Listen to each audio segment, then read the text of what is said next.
So probably like many of you in isolation, you kind of feel a bit useless and you can't do anything to help anybody, much as chatting on the phone or Skype to people, which is nice.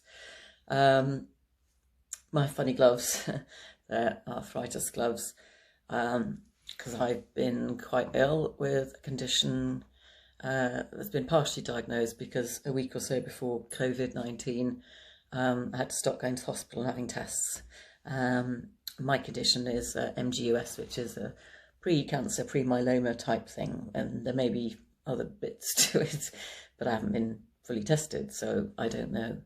But I have lots of symptoms that are similar, and many people in the same position as me with pre-cancer, full cancer, lots of underlying illnesses are avoiding going to hospitals, which is dangerous and worrying because they don't know if they've got COVID-19 or if they've had it or if people in their house have got it. So when I found out about the possibility of having a COVID-19 test, I decided to try and get one. And luckily, I was successful. But I know there are a lot of people out there who desperately need the test. I live with a key worker. I'm in a vulnerable position. I've got symptoms of recurrent temperature, sweating, chest infection, sore throat, all of which might be related more to my underlying condition, but I don't know. So I thought this might help. If you want to get a COVID-19 test, I'll tell you how I did it. Okay, so make sure you watch to the end of the video because I'm going to reveal a few clever little ways that I think might help. And let's face it, today, the government website to book COVID-19 tests for key workers, those in isolation, those with symptoms, has gone down or has been taken down. Apparently the server has nothing wrong with it. Who to know? But you're the important one, and I want to show you how I did it. I don't know if I did anything particularly special. I am quite good with technology, which probably helps, and I do worry that for those that are not, it might be a bit more difficult. So hopefully by watching this, I'm going to give you 10 top tips to get a COVID-19 test online. Okay, let's start with number one. Number one, timing. Okay, so the test went live on the government website, that's gov.uk/coronavirus, at midnight, I believe. And I logged on at 9 minutes past 1, actually, so 13:01. What was I doing up at that time? I was actually listening to a radio talk show, which I find fascinating. So that's my excuse. But timing. I guess that because it's been taken down today, they'll probably say it's going to be live tomorrow, which should mean 1 minute past midnight. I'm not an expert, I don't know, but it's a good guess. And if I were you, I would try it. So the best thing timing-wise, go on the website at a time when the least amount of people are on it. And hopefully not everybody in the world will be watching this video, or certainly not people in the UK. So try and go on. I would, between 1 and 5 in the morning, I would say is probably a decent time. There'll probably be a rush about midnight, so 2 or 3 maybe. Think of it like buying tickets for Glastonbury. Sounds horrid, but I just did an interview with a journalist actually about the fact that I've got a test booked, and the first thing they said was, "Wow, lucky you." I thought, how am I lucky? I might have COVID-19. Not so lucky. But then if I'm not seriously ill, which I could be at some point, obviously the symptoms can be with you for quite a few days before you start to get seriously ill. But anyway, it didn't seem to me as though I was very lucky. So number one, timing. Okay. Number two, this is an interesting one. Use a computer, not your phone. Now, again, I'm doing this more by guess than anything. So I tried it originally via my phone, which is an Android phone. It's actually a Samsung. I do not have an iPhone in the house, no objection to them, or an iPad or anything like that. But I tried it firstly with my phone. Didn't work. When I clicked on the link, I kept getting a loop, or it just stopped, or it dived. Could have been my phone, not sure. I only managed to get through to the website and do the initial registration using, it's actually a tablet, a Surface Pro 4, but any Windows, I've got Windows 10 based computer was successful. So I can't say whether other computers will or won't be, but that's what I used.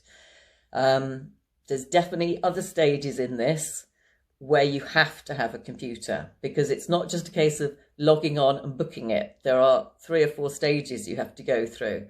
It's a bit like X Factor, okay? So you get through the audition round, and then you go to another round, and then you have to do another thing. So, second one is PC, not a phone. Number 3, have all the information ready, because there is a danger of the system going down. The faster you can do it and get all the information in, rather than looking for information around the house, the better. And also, if you're aware how to do it, it would be good to screen dump. It's normally like a function print screen, depending on which computer you're using. Alternatively, have a friend there with a phone to take pictures of the screen as the data goes in, so that if you forget anything, or if somehow it drops, the server drops, or the technology drops, that you've got a backup, or you've got a register of what you've done. So information you need ready, obviously your full name, your date of birth, the registration of the car, which they need even before you have an option of home test or drive-through, which I didn't get an option. We'll go on to that in a bit.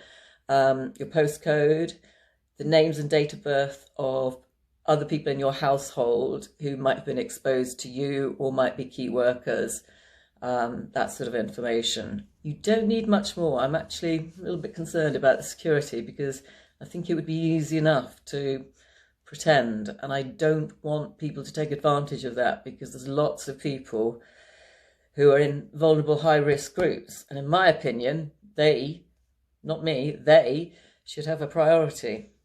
But I'm not the government, and I don't decide how this gets done. Okay, number 4 of your top tips, multiple browsers, okay? This is a bit techie, so don't worry if you don't know, or phone a friend, phone somebody who's good with technology, phone a younger person, whatever.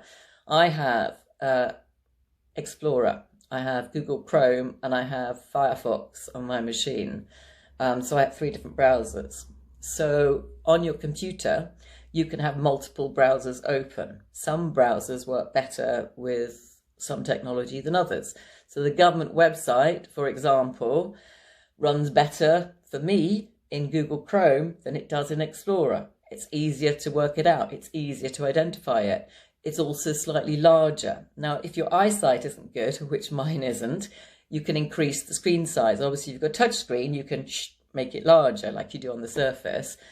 But Control Plus will make your font bigger, your typeface bigger, so that you can see to put your data in. So that's always a good thing. But try with different browsers. So if you can't get in and it says it's not allowing you in on one browser, try another one or another one. Have multiple browsers open at the same time. There's no reason why. You just minimize one as you're going into the other. So you can try, you're in a queue effectively on one browser, you might be able to queue on 2 or 3 browsers all at the same time. Clear your cache, okay? This is another bit techie thing. Cache, C-A-C-H-E, is effectively the memory of the computer. So on your browser, you will have a history setting to clear the memory, to clear the cache. So that effectively wipes out recent data. It won't take away all your passwords and all the important things. Make sure you tick the right box for that. But normally it'll just clear stuff that is browsing history that you don't really need. But clear the cache before you start the process of trying to get the booking. Make sure that you haven't got any previous things. Although I would say, point 6, I think, and it's a gut feel, that if you have already been on the government website, for example, to claim universal credit or another benefit, then your details will already be held somewhere on the government UK website service. I think, gut feel, that might help.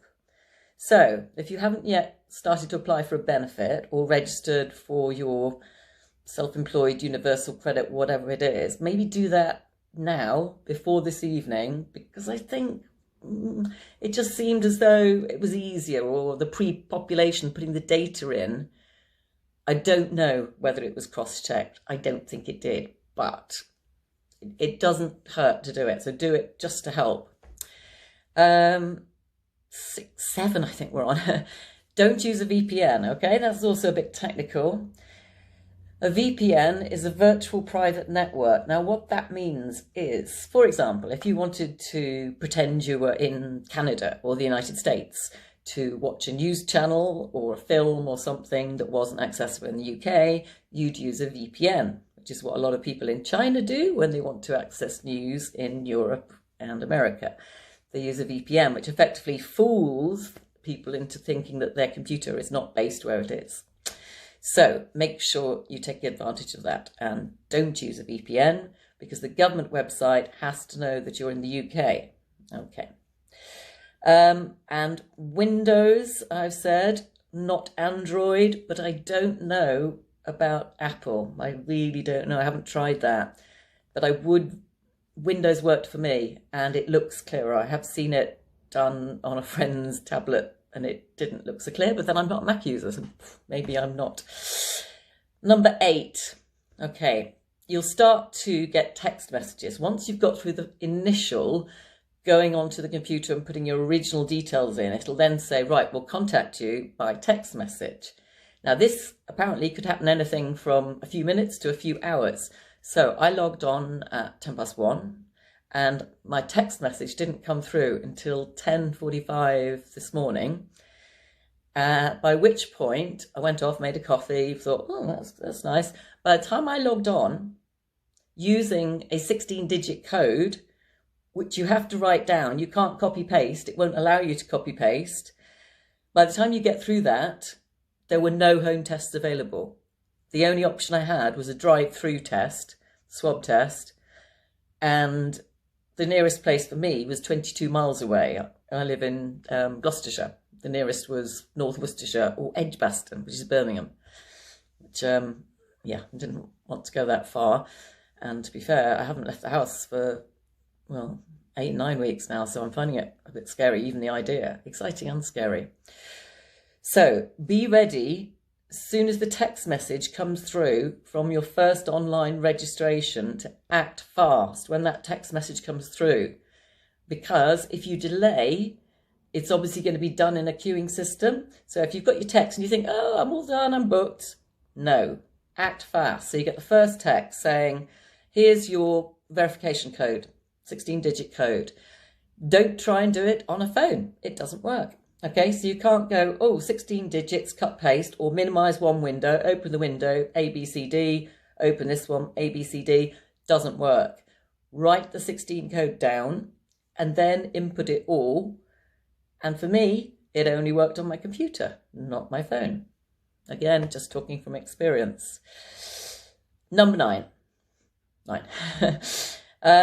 Be ready when you are doing all of the input of all the data, not to be thinking it through too much. Don't sit there analysing, what type of key worker am I? Don't open all the question mark, read more, explain more, blah, blah, blah. I would just say no. Do not read the manual. Be a typical man. Go, no, don't need to read the manual. Don't open all the little information things. That takes forever. Just go, yes, no, yes, no, yes, no, book me. Fast. Do it fast. Okay. And the last one. Good luck. No, in all seriousness, the last one is, as much as possible, have a pen and paper next to you. Screen dump, screen dump, screen dump through every screen. If you know how to do it, you can do it really quickly. It'll just save it in your screenshots. So control screen dump, or find out, practice screen dumping before you do it. It doesn't harm the service. Just do it fast, okay? Good luck. I'm rooting for you. Good luck with your test. I'm doing a drive-through tomorrow, 3:30, and I'll report back. Keep safe, stay indoors, help the NHS and save lives.